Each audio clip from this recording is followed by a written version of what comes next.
Hey traders, Chris Vermeulen from thetechnicaltraders.com. I want to quickly run through the bond chart and the long-term kind of view of the SP 500 index. There's a lot of talk going on about yield curves and the yield and the bonds collapsing in price, no one wanting to really buy them, and they're just in free fall mode. I just want to give you kind of a really high-level view. I don't get deep into the details in terms of what's going on in the economy and all the other crap. But I just like to look at the charts, get a feel for what the big trends are doing, what the charts are telling us. And I think there's a lot of misconceptions out there about, bonds losing value and the yields spiking up. So let's just take a look at the charts here. Now, the upper chart is our long-term investing trends. Tells you when the SP 500 is in a bull market, when it's in a bear market, obviously by the red and green. And then the bottom chart here is the TLT, the long-term bonds, and how they move. Now, let's just take a look at the bonds here. And if we look at the bond chart, we've seen a really big pullback. Everyone's talking about it.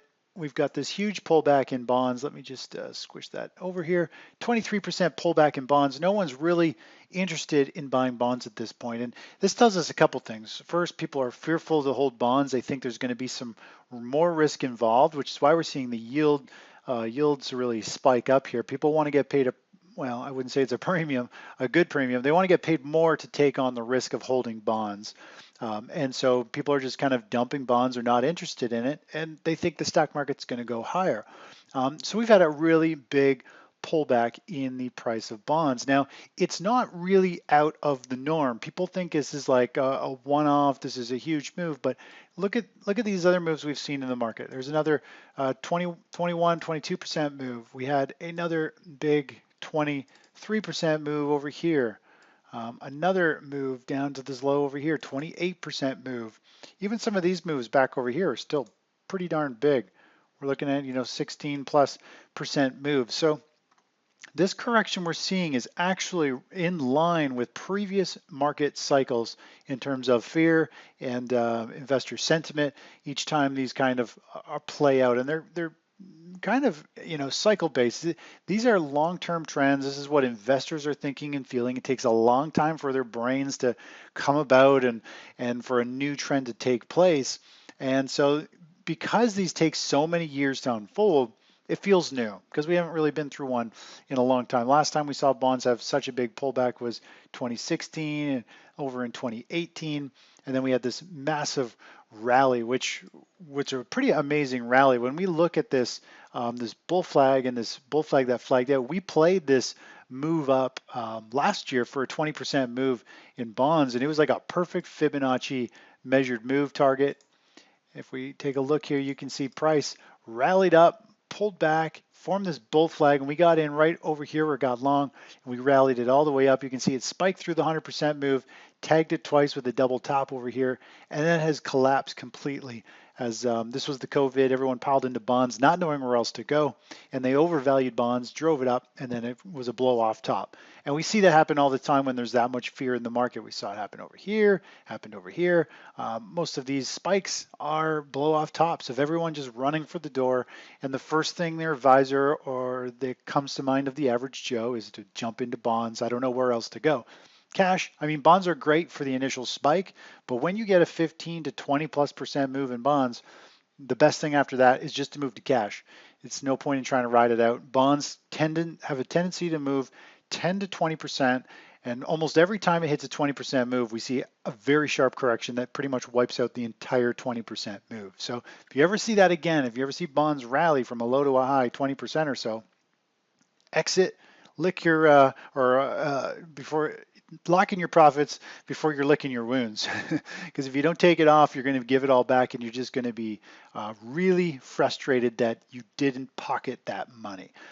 Now, let's take a look. Let's drop down to a daily chart, get the bit shorter term trend analysis. Obviously on this top chart of the SP 500, you can see here whenever we get into more or less the bear market phase and some of these red bars, you start to see bonds move up in value as fear continues to creep in. The bear market gets stronger, bonds start to take off, and eventually you see that big capitulation. And usually bonds top out way before the bear market's over.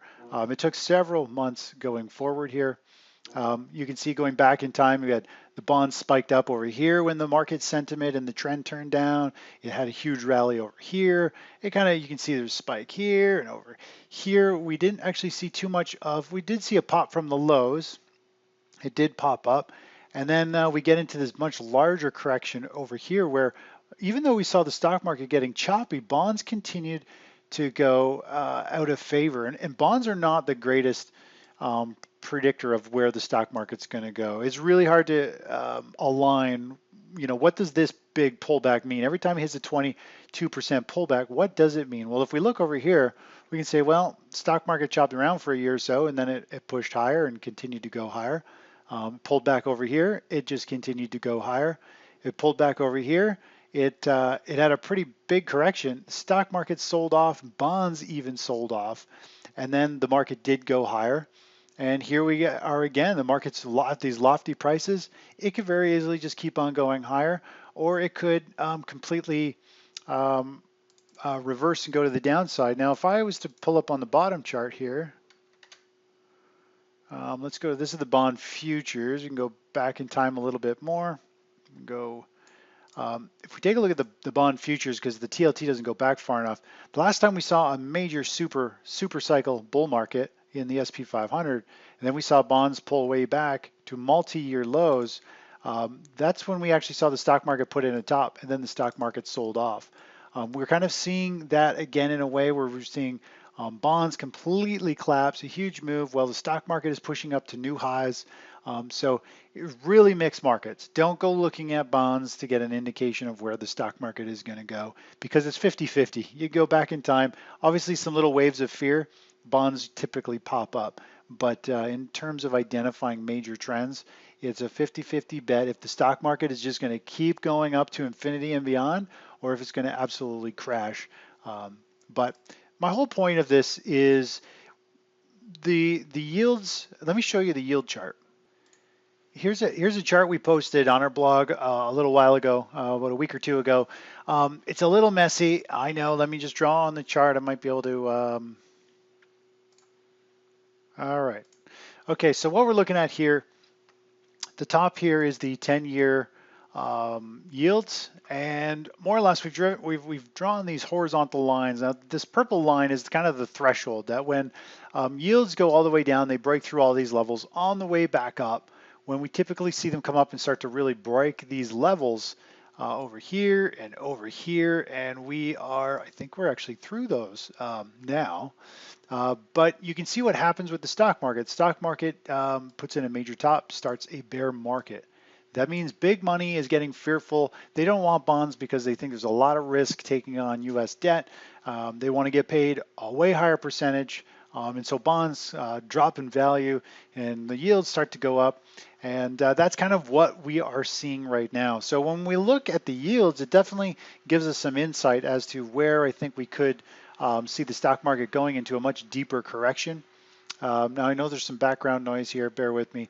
I'm just doing this video real quick, just off the cuff, just to give you an idea what the charts are saying, because a lot of people are thinking the yield move is out of the norm, it's totally wild. Well, the move that we've seen is nothing really out of the norm. We've seen them spike, up to these lofty prices several times. It happened here, it happened here, it's happening again now.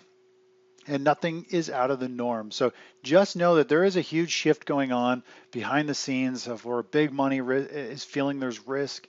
And we just have to be extra cautious. It's not about trying to pick a market top. This market could continue to go higher and higher and higher. Do not bet against it.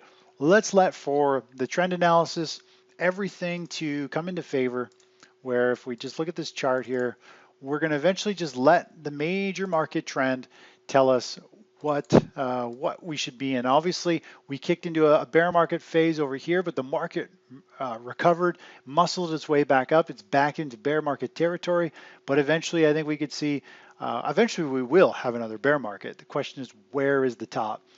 And we'll get red bars, and there could be a very nasty collapse when that time comes. This year, I have a feeling something pretty big could come this year, but again, we're not trying to pick tops here. All I'm showing you is that The big pullback in bonds of 23% has happened many times before.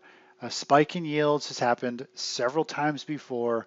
It means there is a shift in sentiment among investors and where money is flowing and the type of risk they want to put on.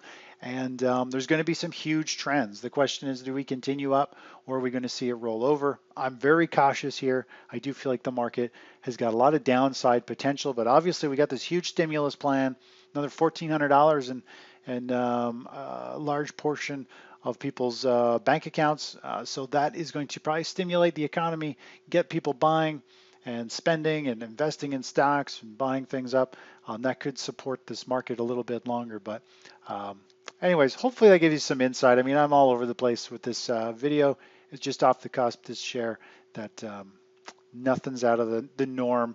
It just feels like it because this is a very long cycle. It happens every 3-4 years, and it's easy to forget about these levels over the period of time. Anyways, that's it for now. Take care. Bye-bye.